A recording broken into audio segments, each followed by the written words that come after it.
जीवन में तभी तनाव आता है जब वो उन अच्छाइयों को पहचान नहीं पाता है। जो कमियां होती है वो ही हम देखते रहते हैं। आप देखेंगे आज बच्चे चिप्स खा रहे हैं, कोल्ड ड्रिंक्स पी रहे हैं। जब हम बचपन में थे तो मैंने उनके साथ खेलना शुरू किया, उनकी तकलीफ़ें क्या है वो जाना और उसको कैसे हम पार कर सकते हैं। तो मैं बच्चों को यही मेरे दर्शक जानना चाहेंगे कि आप उम्र के इस पड़ाव तक में अब तक में कितने पेड़ लगाए होंगे? मैंने 20,000 के करीब पेड़ लगाए हैं। अकेले? कहते हैं नशा नाश कर देगा, फिरोगे दाने दाने को, कटोरा हाथ में होगा कोई न देगा खाने को। नमस्कार, आप देख रहे हैं पब्लिक सपोर्ट 24। मैं हूं आपके साथ प्रमोद कुमार। बिहार के सुपौल जिला के सिमराही बाजार में मेरी मौजूदगी है। मेरे साथ आज एक ऐसे मेहमान है जो नशा मुक्ति अभियान पे 15 वर्षों से सेवा दे रहे हैं और 15 वर्षों के दौरान में अनगिनत लोग ऐसे हैं जो नशा के शिकार थे, उनको छुड़ाने का प्रयास ये किए हैं। और आज विश्व पर्यावरण दिवस है, इन्हीं के अवसर पे हम जानेंगे सर की जर्नी की कहानी, 15 वर्षों की जर्नी की कहानी कि 15 वर्षों में उन्होंने क्या क्या किया और कहां तक सेवा दिया है। सर बहुत बहुत स्वागत है आपका पब्लिक सपोर्ट 24 न्यूज में। धन्यवाद आपका, बहुत बहुत शुक्रिया। कैसे हैं आप सर? बहुत अच्छे। सर आप पहले अपना नाम बता दीजिए, नाम क्या हुआ आपका? मेरा नाम ब्रह्मा कुमार राजीव है। ब्रह्मा कुमार राजीव। सर 15 वर्षों का संघर्ष रहा है, 15 वर्षों में क्या क्या कर पाए हैं नशा मुक्ति अभियान के तहत आप? ये तो बहुत लंबी यात्रा है। जी जी जी। और इसमें हमने जब शुरुआत की थी तो मैं सिर्फ स्कूल में बच्चों से मिलता था। जी जी। और बच्चे जब मैंने देखा उनकी क्या अवस्था है और वो कैसे इससे बचें, तो मैंने उनके साथ खेलना शुरू किया, उनकी तकलीफ़ें क्या है वो जाना और उसको कैसे हम पार कर सकते हैं। तो मैं बच्चों को यही सिखाता हूँ हर स्कूल में जी जी। कि वो अपने से कैसे प्यार करे। जो अपने से प्यार करेगा वो कभी भी नशे की ओर नहीं जाएगा। ये मेरा पूरा जीवन का ये सार है कि हर इंसान अपने से प्यार करना सीखे। 15 वर्षों में बिहार के अलावा कहाँ कहाँ आपकी यात्रा रही आपकी? मेरे करीब 12 स्टेट में मैंने ये काम किया है। 12 स्टेट में? जी जी जी। जैसे झारखंड हो गया, महाराष्ट्र हो गया, जम्मू कश्मीर हो गया, आपका उत्तराखंड हो गया, जी जी। बंगाल हो गया, उड़ीसा हो गया, भारत के विभिन्न राज्यों में काम। सर जो आदमी नशा के आदी हो जाते हैं, बहुत मुश्किल वाला काम होता है, चुनौती वाला काम होता है उनको नशा छुड़ाना। तो कैसे उसको डील करते हैं, कैसे समझाते हैं, कैसे उनको बताते हैं कि इनको छोड़ दो, क्या आखिर करते हैं? हमारा 2 प्रकार से इसमें काम रहता है। एक जागरूक करते हैं, जी जी। उसकी तकलीफ़ें क्या है वो बताते हैं और दूसरा उसका समाधान क्या है, तनाव कैसे दूर होता है। मैं एक छोटी सी बात आपको बोलूँगा कि जैसे हमको हर एक मनुष्य को भगवान ने बहुत नेमतें दी हुई हैं, बहुत अच्छाइयाँ दी हुई हैं, लेकिन कोई भी इंसान के जीवन में तभी तनाव आता है जब वो उन अच्छाइयों को पहचान नहीं पाता है। जो कमियां होती है वो ही हम देखते रहते हैं। जीवन में कोई बुरी घटना हो गई है, उसके ऊपर ध्यान रहता है मनुष्य का, तो तनाव एक स्वाभाविक है, वो बढ़ता है। तो अगर जीवन में खुशी चाहिए तो जो मिला है उसके लिए हम ईश्वर को धन्यवाद दें और जो नहीं मिला है वो समय आने पे ईश्वर जरूर हमको दे दे। सर 15 वर्षों के दौरान में कोई ऐसे क्रिटिकल पेशेंट जिनको आप नशा छुड़ा दिए हो, क्या कह करके उनकी कोई दास्तान है तो सुनाइए हमारे तमाम दर्शकों को। एक बच्ची थी, जब मैं ये कार्यक्रम कर रहा था और वो रो रही थी जब मैंने ये कार्यक्रम किया, और उस दौरान जब प्रिंसिपल सर ने ये पूछा कि ये क्यों रो रही है, तो मैंने प्रोग्राम के बाद में उससे पूछा तो उसने कहा कि अभी तक मैं सोचती थी कि मेरे को मर जाना चाहिए, और जब उसने खुद को प्यार किया, जो हमने उसमें वो सिखाया बच्चों को कि कैसे खुद को प्यार करना है, वो इतना प्रभावित हो गई। और मैंने उसको पूछा क्यों मरना चाहते थे। देखिए ये आप छोटी सी बात है ना, चाइल्ड साइकोलॉजी क्या होती है। वो सोचती थी उसके घर में 3 भाई बहन हैं, उनके घर में खाने को नहीं होता था और वो मिडिल क्लास फैमिली से थी। तो उसने ये सोचा कि अगर मैं मर जाऊं तो मेरे भाई बहनों को खाना मिलेगा। तो जब ये हमने उसको प्यार करना सिखाया, उसको अपनी इम्पोर्टेंस समझ आई कि मैं भी कुछ हूँ, मैं भी कुछ कर सकती हूँ, तो उसने उसी समय ये डिसीजन लिया कि आज से मैं कभी भी मरने का ख्याल नहीं करूँगी।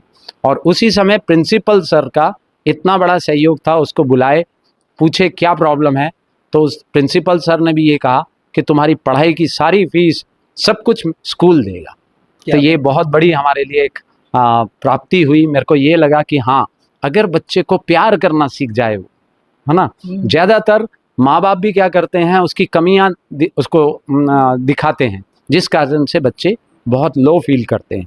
उसको एक चीज़ कहा जाता है समाज के अंदर में, तुम्हारी बहन इतनी अच्छा पढ़ती है, तुम्हारा दोस्त इतना अच्छे नंबर लाता है। लेकिन मैं ये कहना चाहता हूँ कि हर बच्चा, वो हो सकता है पढ़ाई में अच्छा ना हो, लेकिन वो हो सकता है बहुत अच्छा फुटबॉल खेलता है, क्रिकेट खेलता है, गाना गाता है। तो अगर वो अच्छाई उसके माता पिता उनको ये बोले तुम जो हो जैसे हो बहुत अच्छे हो, तो कभी ये प्रॉब्लम आएगी नहीं। और इसके लिए हम टीचर्स को भी क्लासेस लेते हैं, पेरेंट्स का अलग मैं सेशन लेता हूँ और बच्चों को अलग एजुकेट करता हूँ। सर आप अपने अनुभव से बताइए कि नशा के जाल में लोग फंस कैसे जाते हैं, संक्षेप में। इसका जो है मुख्य कारण ये है, एक तो बुरा संग, जी जी जी। और एक हमारा खान पान बिगड़ चुका है। जब हमारा शरीर में, अगर आप देखेंगे आज बच्चे चिप्स खा रहे हैं, कोल्ड ड्रिंक्स पी रहे हैं। जब हम बचपन में थे तो हम हमारे घर में दही छाछ होता था, बहुत चीज़ें ऐसी होती थी, है ना, सत्तू पीते थे। आज मेरे को एक भी बच्चा आप बताइए जो सत्तू पीना जिसको अच्छा लगता है, और उसके माँ बाप भी इनकरेज नहीं करते। तो जब तक हमारा खान पान के ऊपर हम नहीं ध्यान देंगे, जो ब्रह्मा कुमारीज में बहुत इसके ऊपर काम किया जा रहा है, तब तक ये चीज़ें मुश्किल लगती हैं। लेकिन ये सुधार आ रहा है जब हम बच्चों को सिखाते हैं कि फल जरूर खाइए, कुछ कच्चा खाइए, तभी आपका स्वास्थ्य अच्छा होगा। तो एक तो खान पान, दूसरा बुरा संग, और तीसरा जो मोबाइल में ऐसी गेम्स आ रही हैं, उसके कारण भी वहाँ बच्चे फंस जाते हैं और फिर वो नशे की ओर जाते हैं। तो अगर समाधान करना है, एकमात्र उपाय है कि बच्चा अपनी विशेषता को देख के खुद से प्यार करे, रिस्पेक्ट दे, सम्मान दे, और जब वो सम्मान देगा, अपने को देगा, तो उसको लगेगा कि मेरा भी समाज में कुछ योगदान है, तब इसके से वो बाहर आ सकता है। अच्छा, ये अपने अनुभव से बताइए, ज्यादातर किस कैटेगरी के लोग इसमें फंसते हैं? बच्चे, बूढ़े, जवान, किस कैटेगरी के ज्यादातर जो शुरुआत होती है बच्चे ही करते हैं। किशोर अवस्था में उसको समझ नहीं होती है, और वहाँ से शुरुआत होती है, और वो छिप के लेता है, किसी को पता नहीं होता है समाज में जब वो शुरू करता है। और धीरे धीरे धीरे जब वो फंस जाता है तो अपने आप को असमर्थ सोचता है। तो असमर्थ नहीं, इससे निकला जा सकता है। निकलने के लिए उसको बस इसकी राइट नॉलेज मिले। और दूसरी चीज़, ब्रह्मा कुमारीज में मेडिटेशन सिखाया जाता है। जो ध्यान होता है, ध्यान से बहुत शक्तियाँ जागृत हो जाती हैं अपने अंदर की, और वो अगर शक्तियाँ जागृत हो गई तो दुनिया में कोई भी इंसान नशा बहुत आसानी से छोड़ देता है। जो मैंने अभी उदाहरण दिया था कि ब्रह्मा कुमारीज में 10 लाख सदस्य हैं, जो एक भी नशा नहीं करता। कुछ ऐसे सदस्य थे जब वो पहली बार आए तो नशा करते थे, इतना ज़्यादा करते थे कि सुबह से शराब पीते थे। जब उन्होंने ध्यान सीखा, काम किया, किसी का 2 महीना, किसी का 3 महीना के लिए, उसके बाद में आजीवन काल वो छोड़ दी। क्या बात है सर। 15 वर्षों के दौरान में कितने ऐसे शख्सियत है जिनको आप नशा छुड़ा दिए हैं? अगर अनगिनत होंगे, फिर भी कितने आपके अंदाज से? देखिए, ऐसा है, हम तो आगे बढ़ते जाते हैं। और ये ज़रूरी है कि मैं अगर 5 साल बाद भी किसी जगह पे जाता हूँ तो वो बच्चे हमको पॉजिटिव रिस्पांस देते हैं, सर मैं ये करता था और मेरा छूट गया है। तो ये, इसकी तो कोई काउंटिंग मैं कर नहीं सकता, लेकिन बहुत अच्छा रिजल्ट है। इस वक्त कहते हैं सर, और मैं ये मानता हूँ कि अगर मैंने 500 बच्चों का अगर कार्यक्रम किया, उसमें एक बच्चा भी मैंने बचा लिया, तो मेरा वो प्रोग्राम सक्सेसफुल है। जिस वक्त कहते हैं कोई भी कि सर आपके कारण हम जो है नशा करना छोड़ दिए, उस वक्त सुन के आपको कैसा लगता है? ये तो ईश्वर का प्रसाद लगता है कि एक बच्चे की जान हमने बचा ली। ये बहुत ही बड़ा काम है, मुझे लगता है ये भगवान का ही रहम करम है जिसके कारण हम ये कर पा रहे हैं। इतना बड़ा काम किए हैं 15 वर्षों में, अनेकों आप जो है ऐसा काम कर, इसके लिए कुछ आपको सम्मानित मिला कहीं से? सम्मान यही है जब एक बच्चा बोलता है कि मुझे मतलब मेरे जीवन ये बच गया, तो वही मेरा क्या पारितोषिक है, या जो भी बोलिए प्राइज है। अगर आपको देख पा रहे हैं पब्लिक सपोर्ट 24 के तमाम दर्शक, उन दर्शकों से क्या अनुरोध करेंगे आप? उनसे मैं यही कहना चाहता हूँ कि ये जीवन अनमोल है, उसको पहचानें। ये शरीर जो है आपको तोहफा मिला हुआ है, इतना सुंदर तोहफा ईश्वर का है, और इसकी रक्षा करना आपका परम कर्तव्य है। सबसे ऊंचा धर्म यही है, इस शरीर की संभाल कीजिए। और इसमें जो अभी हमको गुमराह करने के लिए जो चीज़ें आ रही हैं, जो बड़े हैं, उनसे मैं यही कहूँगा कि बच्चों को भरपूर प्यार दीजिए। प्यार का मतलब ये नहीं होता है उनको साधन देना, लव एंड लॉ दोनों का बैलेंस रखिए, और किसी भी बच्चे को बेकार मत समझिए। बिल्कुल। वो अपने आप में बहुत अच्छा है, बस उसकी अच्छाई पहचान के उसको आगे बढ़ाइए। जाते जाते कहना चाहेंगे कि विश्व पर्यावरण दिवस आज है और एक टिश्यू पेपर जो हम लोग यूज करते हैं, वो टिश्यू पेपर के कारण ही सालाना 10 लाख के पेड़ की कटाई होती है। जी। ऐसे में पर्यावरण कैसे सुरक्षित रहेगा? हम फिर यहाँ पर भी जागरूकता कर रहे हैं जी। समाज के अंदर में। आज मैं पाटलिपुत्र स्कूल में गया था, हम्म। बच्चों को मैंने यही बताया कि पेड़ हैं तो हम जीवित हैं, जी जी। और पेड़ों का क्या महत्व है। पेड़ हमेशा देता ही देता है। हाँ, इस प्रकृति से हम ये सीखें कि पेड़ हमको फल दे रहा है, पंछियों को वो घर देता है, सब कुछ दे रहा है। पानी भी अगर आज है, जल है, वो पेड़ों के कारण है। तो अगर हमको अपने जीवन को बचाना है, अच्छा रहना है, सुखी रहना है, तो आज से ये कसम खाएं जो हमने वहाँ पर बताया कि जब आप कहीं पर भी कोई त्योहार होता है, कोई फंक्शन होता है, कोई बर्थडे होता है, तो कोई भी गिफ्ट मत दीजिए, सिर्फ एक पेड़ दीजिए। बहुत अच्छा। और वो पेड़ उसको बताइए कि ये आप उसके माँ बाप हैं और इसकी पालना आपको करनी है। आज हमने पेड़ लगाया तो यही मैंने एक बच्चे को कहा, तुम इसके पिता हो और इसकी देखभाल तुमको करनी है। मेरे दर्शक जानना चाहेंगे कि आप उम्र के इस पड़ाव तक में अब तक में कितने पेड़ लगाए होंगे?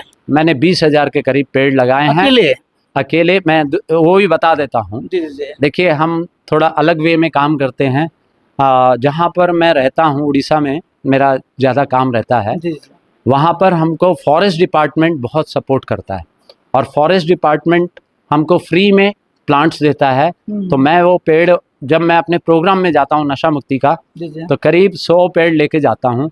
और जो गांव वाले होते हैं उनको फ्री में, उसका कोई चार्जेस नहीं, उनको जिसका घर है, क्योंकि देखिए हमारा लगाने से मैं इतना मानता हूँ कि खाली पेड़ लगाना बड़ी बात नहीं है, उसकी पालना होनी चाहिए। तो वो जब हम उनको प्रेजेंट करते हैं तो वो 2 लेते हैं, 4 लेते हैं और उसकी देखभाल करते हैं, तो हमारा वो काम हो जाता है। तो अभी तक करीब 20,000 हमने वो पेड़ बांटे। क्या कहेंगे जो दर्शक देख रहे हैं, वो कितनी पेड़ लगाना चाहिए लगभग अपने जीवन में? हाँ, कम से कम साल में 1 पेड़ तो जरूर लगाए, जरूर लगाए। चलिए, बहुत बहुत धन्यवाद पब्लिक सपोर्ट से बात करने के लिए आपका। Thank you. आपका भी बहुत बहुत शुक्रिया। तो ये थे मेरे साथ जिनको आपने जाना, जो 15 वर्षों की जर्नी की कहानी कुछ मिनटों में बताने का प्रयास किया। और इस संबंध में आप क्या कहना चाहेंगे? क्योंकि कहते हैं ना, नशा और ये पर्यावरण, ये दोनों ही बहुत जागरूकता वाली बात है। जितना आप करेंगे उतना लोग इसको अवेयर होंगे। बाद बाकी हमारा ये प्रयास कैसा लगा, सर के बारे में क्या कहना चाहेंगे, आप कमेंट करके बताएं। और आप देखते रहे पब्लिक सपोर्ट 24। मिलता हूँ वीडियो में, तब तक के लिए धन्यवाद। जय हिंद।